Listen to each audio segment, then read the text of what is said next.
Welcome to Arcade Stories.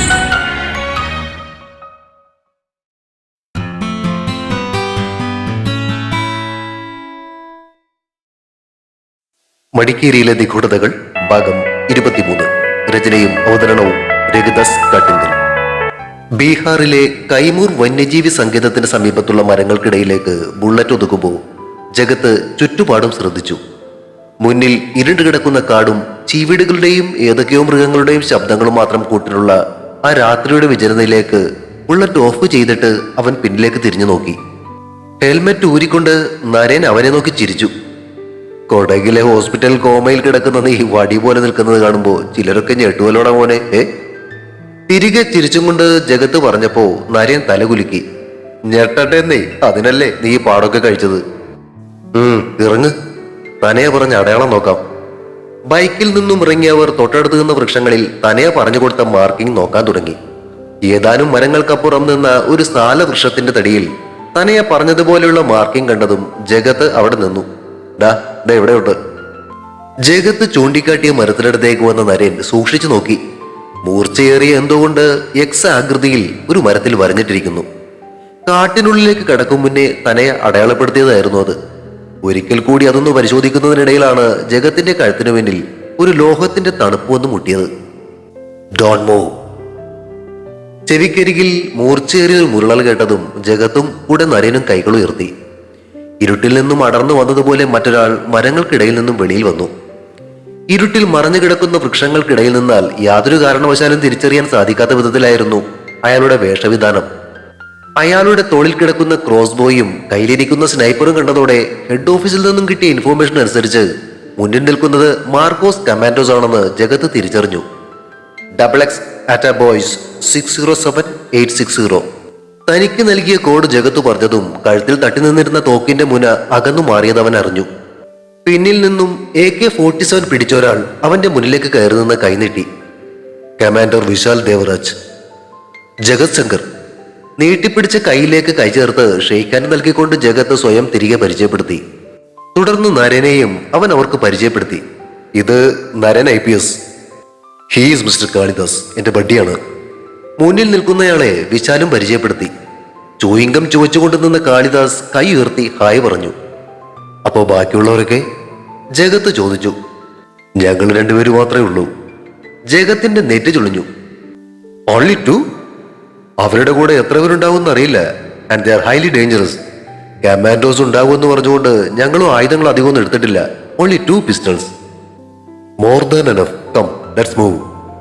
പാന്റിന്റെ പോക്കറ്റിൽ നിന്നും ഒരു നൈറ്റ് വിഷൻ ഗോഗിൾ എടുത്ത് വെച്ചുകൊണ്ട് കാളിദാസ് കാടിന് നേർക്ക് നടന്നു. വിശാൽ തന്റെ ബാക്ക് പാക്കിൽ നിന്നും 2 നൈറ്റ് വിഷൻ ഗോഗിൾസ് എടുത്ത് ജഗത്തിനും നരനും നൽകി. അവരത് വെച്ചിട്ട് ചുറ്റിനും ഒന്ന് കണ്ണോടിച്ചു. ആ ഇരുട്ടിലും പച്ച നിറത്തിൽ ചുറ്റുപാടുമുള്ള കാഴ്ചകൾ വ്യക്തമായി കാണാൻ സാധിച്ചു. കമോൺ പറഞ്ഞിട്ട് വിശാൽ കാളിദാസിന്റെ പിന്നാലെ കാട്ടിലേക്ക് കയറി. നരേനെ ഒന്ന് നോക്കി കൈമലർത്തി കാട്ടിയിട്ട് ജഗത്ത് അവരെ പിന്തുടർന്നു.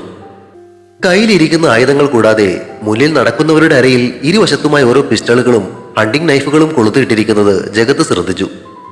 മുന്നിൽ നടക്കുന്ന 2 പേർക്കും വല്ലാത്തൊരു വേഗത ഉള്ളതുപോലെ ജഗത്തിനും നരേനും തോന്നി. അവരോടൊപ്പം എത്താൻ 2 പേരും ആയാസപ്പെട്ടു. കുറച്ചു ദൂരം മുന്നോട്ട് നടന്നതും നരയെ പറഞ്ഞിരുന്ന പുൽമേടിന് മുന്നിൽ അവരെത്തി. തലേ ദിവസം വന്നവർ വെട്ടിയെരിഞ്ഞൊരുക്കിയ വഴിയിലൂടെ അവർ മുന്നിലേക്ക് നടന്നു. ജഗത്തും നരേനും ചുറ്റിനും ശ്രദ്ധിച്ചുകൊണ്ടാണ് നടന്നിരുന്നതെങ്കിലും മുന്നിൽ നടക്കുന്ന വിശാലും കാളിദാസും പരിസരം ശ്രദ്ധിക്കാതെ വേഗത്തിലാണ് നടന്നിരുന്നത്. ഏറെ ദൂരം കഴിയും മുന്നേ നിഷ്ഠിയെ കണ്ടു എന്ന് തനയെ പറഞ്ഞ ആ പാറക്കെട്ടിനടുത്തേക്ക് അവരെത്തി. കഴിഞ്ഞ ദിവസം അവിടെ വെച്ച് നടന്ന കാര്യങ്ങളെക്കുറിച്ച് ജഗത്ത് വിശാലിനോട് പറയുന്നതിനിടയിലാണ് പെട്ടെന്ന് അവരെ അത്ഭുതപ്പെടുത്തിക്കൊണ്ട് ചുറ്റിനും നിന്ന് ഉയർന്നുകൊണ്ടിരുന്ന ചീവീടുകളുടെ ശബ്ദം നിലച്ചത്. ഭയാനകമായൊരു നിശബ്ദതയിലേക്ക് ആ കാട് മുങ്ങിപ്പോയി. അവർ പരസ്പരം നോക്കുന്നതിനിടയിൽ നിന്നിരുന്നതിന് ഇടതുവശത്തായി വളർന്നു നിന്നിരുന്ന പുല്ലുകൾക്കിടയിൽ നിന്നും രക്തം കട്ടിയാക്കുന്ന വിധത്തിൽ ഒരു പുകഴ്ച കേട്ടു. അതിനു പുറകെ വലതുവശത്തു നിന്നും മറ്റൊന്നുകൂടി.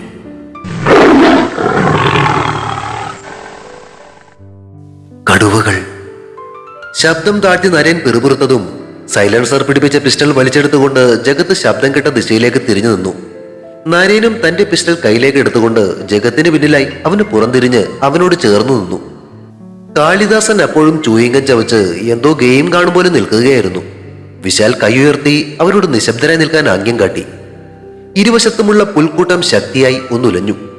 അടുത്ത നിമിഷം ആൾപ്പൊക്കത്തിലും വളർന്നു നിൽക്കുന്ന പുലുകൾക്ക് മുകളിലേക്ക് കുതിച്ചു ചാടി വരുന്ന രണ്ട് കടുവകളുടെ ഭയാനകമായ മുഖങ്ങൾ അവർ കണ്ടു. അവയുടെ നീട്ടിപ്പിടിച്ച ബലവത്തായ കൈകളിലെ കൂർത്ത നഖങ്ങൾ മരണത്തിന്റെ വരവ് സൂചിപ്പിക്കും പോലെ തോന്നിച്ചു.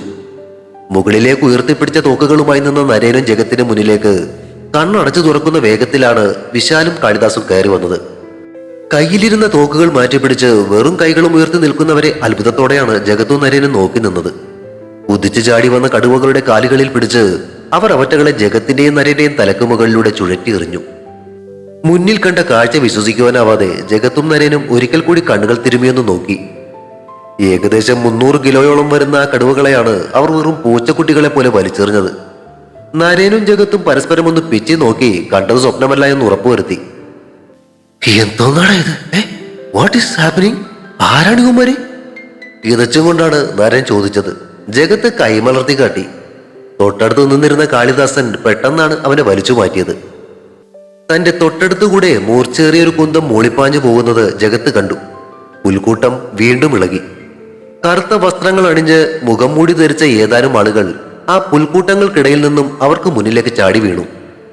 അവരുടെ കൈകളിൽ നീളമേറിയ കുന്തങ്ങൾ ചുറ്റിത്തിരിയുന്നുണ്ടായിരുന്നു. ജഗത്തും നരേനും വിശാലും കാളിദാസനും പരസ്പരം പിന്തിരിഞ്ഞു നിന്നുകൊണ്ട് അവന്മാർക്കെതിരെ പ്രത്യാക്രമണത്തിന് തയ്യാറെടുത്തു. പാറക്കൂട്ടങ്ങൾക്ക് മുകളിൽ നിന്നും ഉയർന്ന കടുവകളുടെ അലർച്ച നിശബ്ദമായി കിടന്നിരുന്ന കാടിനെ പ്രകമ്പനം കൊള്ളിച്ചു. 10 പേരോളം ഉണ്ടായിരുന്നു അവരെ വളഞ്ഞവർ. പ്രാചീന കാലത്തെ ഏതോ പടയാളികളെ അനുസ്മരിപ്പിക്കുന്ന തരത്തിലുള്ള വേഷവിധാനമായിരുന്നു അവരുടേത്. കയ്യിലിരുന്ന സ്നൈപ്പറും AK-47 മുതുകിലേക്ക് തൂക്കിയിട്ടിട്ട് കാളിദാസും വിശാലും കത്തികൾ എടുക്കുന്നത് കണ്ട് ജഗത്തും നരനും നെറ്റികൾ ചൊളിച്ച് പരസ്പരം നോക്കി. കുന്തങ്ങളും പിടിച്ച് അവരെ വളഞ്ഞവർ പെട്ടെന്നാണ് അവർക്ക് നേരെ ചാടി വീണത്. ജഗത്തിന്റെയും നരേന്റെയും കയ്യിലിരുന്ന കൈത്തോക്കുകൾ ശബ്ദമില്ലാതെ നിറയൊഴിച്ചു. വെടിയുണ്ടകൾ അവരുടെ പടച്ചട്ടകളിൽ തട്ടി തെറിച്ചു പോകുന്നത് കണ്ട് ജഗത്തും നരനും അത്ഭുതപ്പെട്ട് നിൽക്കുന്നതിനിടയിൽ ആ പടയാളികളുടെ കയ്യിലിരുന്ന കുന്തങ്ങളുടെ കൂർത്ത മുനകൾ അവരുടെ കഴുത്തുകൾ ലക്ഷ്യം വെച്ച് പാഞ്ഞു വന്നു. ഇരുവരും താഴേക്ക് കുനിഞ്ഞു മാറുമ്പോ എതിർവശത്തു നിന്നിരുന്ന കാളിദാസും വിശാലും തങ്ങൾക്ക് നേരെ പാഞ്ഞു വന്ന കുന്തങ്ങളിൽ പിടിച്ച് ശത്രുക്കളെ തങ്ങൾക്കരികിലേക്ക് വലിച്ചെടുപ്പിക്കുകയായിരുന്നു.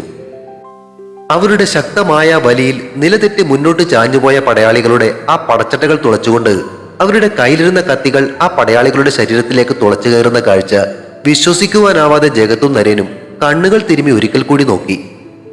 ശക്തിയേറിയ 9mm പിസ്റ്റളുകളിൽ നിന്നും പാഞ്ഞ വെടിയുണ്ടകൾക്ക് തുളക്കാനാവാത്ത പടച്ചട്ടകളിലാണ് അവന്മാർ കത്തി ഉപയോഗിച്ച് തുളയിട്ടത്. വലിച്ചൂരിയെടുത്ത കത്തികൾ തീർന്ന ദ്വാരങ്ങളിലൂടെ ആ പടയാളികളുടെ ചോര പുറത്തേക്ക് ചീറ്റി. അവന്മാരുടെ കയ്യിലിരുന്ന കുന്തങ്ങൾ കൈക്കലാക്കിയ കാളിദാസനും വിശാലും അവ ഉപയോഗിച്ച് ചുറ്റിനു നിന്നവരെ ആക്രമിക്കുന്നത് ജഗത്തും നരേനും നിലത്തിരുന്ന് കണ്ടു.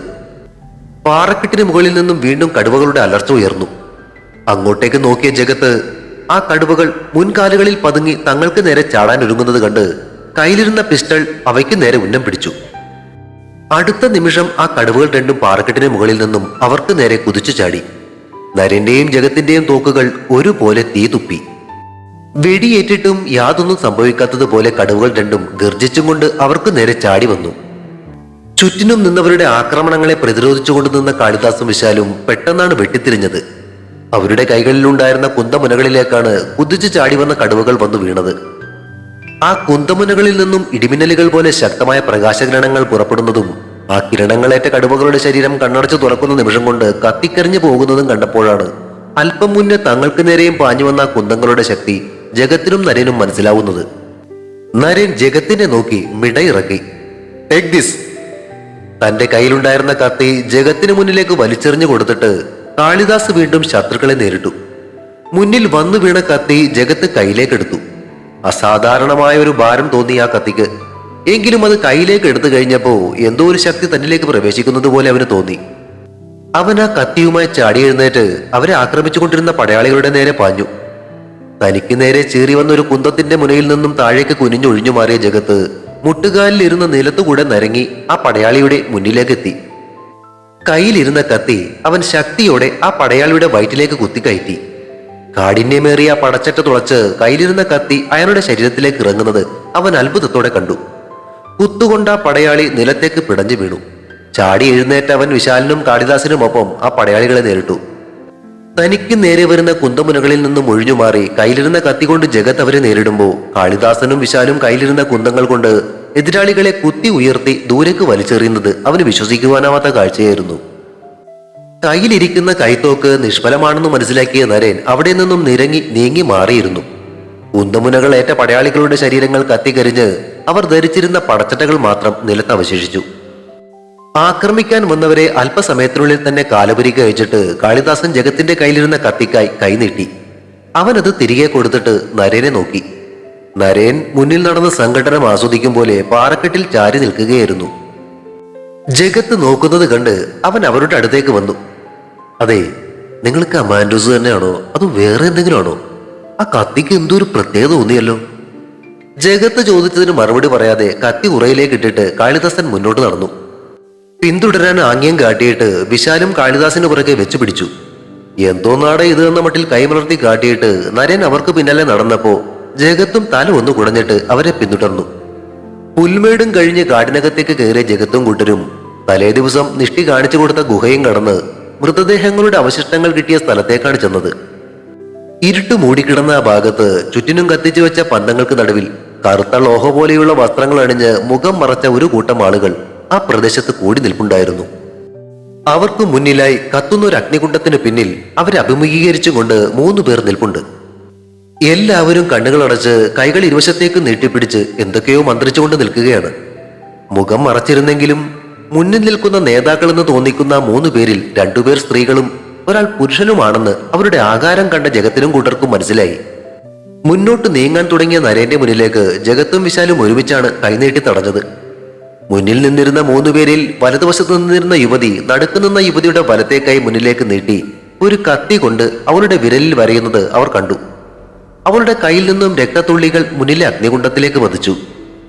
ഇരുവശത്തു നിന്നുകൊണ്ട് ആ സ്ത്രീയും പുരുഷനും ചേർന്ന് മുകളിലേക്ക് കൈകൾ ഉയർത്തി എന്തോ ഭാഷയിൽ എന്തൊക്കെയോ ഉച്ചരിച്ചു. അവർക്ക് മുന്നിലെ അഗ്നികുണ്ഡത്തിലെ തീ ഒന്നാളിക്കത്തി.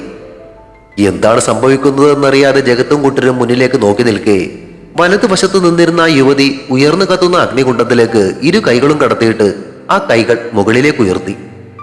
അഗ്നികുണ്ഡത്തിൽ നിന്നും പുറത്തേക്കെടുത്ത അവളുടെ 2 കൈകളും നീല നിറത്തിൽ നിന്ന് കത്തുന്ന കാഴ്ചയാണ് ജഗത്തും കൂട്ടരും പിന്നീട് കണ്ടത്. അവൾ ആ കൈകൾ മുന്നിൽ നിൽക്കുന്ന കൂട്ടരുടെ നേരെ നീട്ടി വീണ്ടും എന്തൊക്കെയോ മന്ത്രങ്ങൾ ചൊല്ലി.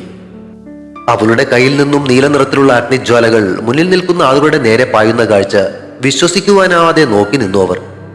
ഏകദേശം 100 പേരിൽ കൂടുതൽ വരുന്ന ആളുകളുടെ ശരീരത്തിലേക്ക് ചെന്ന് കയറിയ അഗ്നിജ്വാലകൾ അവരുടെ ശരീരത്തിലൂടെയൊക്കെ മറുപുറം കടന്ന് പരസ്പരം കൂട്ടിയോജിച്ച് അഗ്നിയിൽ തീർത്ത ഒരു വല പോലെ അവിടെ തെളിഞ്ഞു നിന്നു. അല്പനേരം അങ്ങനെ നിന്നതിന് ശേഷം മുന്നിൽ നിന്ന ആ യുവതി വീണ്ടും തന്റെ 2 കൈകളും മുകളിലേക്ക് ഉയർത്തി. അവളുടെ കയ്യിൽ കത്തി നിന്നിരുന്ന അഗ്നിജ്വാലകൾ കെട്ടതോടെ മുന്നിൽ നിന്ന കൂട്ടരുടെ ശരീരത്തിൽ കൂടി തുളഞ്ഞു കയറിയതുപോലെ നിന്നിരുന്ന അഗ്നിജ്വാലകളും അണഞ്ഞു. ജഗത്തും കൂട്ടരും പരസ്പരം നോക്കി. മുന്നിൽ നിന്നിരുന്നവരിൽ ആ പുരുഷൻ ജഗത്തും നരനും മറഞ്ഞു നിന്നിരുന്ന ഭാഗത്തേക്ക് നോക്കി വിരൽ ചൂണ്ടി ഉറക്കെ അലറി, "ക്യാച്ച് ദം!" അയാൾക്ക് മുന്നിൽ നിന്നിരുന്ന ആൾക്കൂട്ടം അവർ നിന്നിരുന്ന ഭാഗത്തേക്ക് തിരിഞ്ഞു. വന്യമായൊരു മുരൾച്ച ആ ആളുകളിൽ നിന്നും ഉയർന്നു. എന്ത് വേണമെന്നറിയാതെ ജഗത്തും നരനും പകച്ചു നിൽക്കുന്നതിനിടയിൽ കറുത്ത ലോഹ ധരിച്ച് മുരണ്ടുകൊണ്ടിരുന്ന ആളുകൾ അവർക്ക് നേരെ പാഞ്ഞു വന്നു. തുടരും. മടിക്കേരിയിലെ നിഗൂഢതകൾ അടുത്ത ഭാഗം ഉടൻ പ്രതീക്ഷിക്കുക. സബ്സ്ക്രൈബ് ചെയ്യാത്തവരുണ്ടെങ്കിൽ ദയവായി സബ്സ്ക്രൈബ് ചെയ്ത് സപ്പോർട്ട് ചെയ്യണേ. കഥയ്ക്ക് അഭിപ്രായങ്ങളും ലൈക്കുകളും ഹൈപ്പും ഒക്കെ നൽകുന്നതിനോടൊപ്പം തന്നെ കഥയുടെ ലിങ്ക് കഴിയുന്നവർക്കൊക്കെ ഒന്ന് ഷെയർ ചെയ്തുകൂടി കൊടുത്തേക്കണേ. Thank U.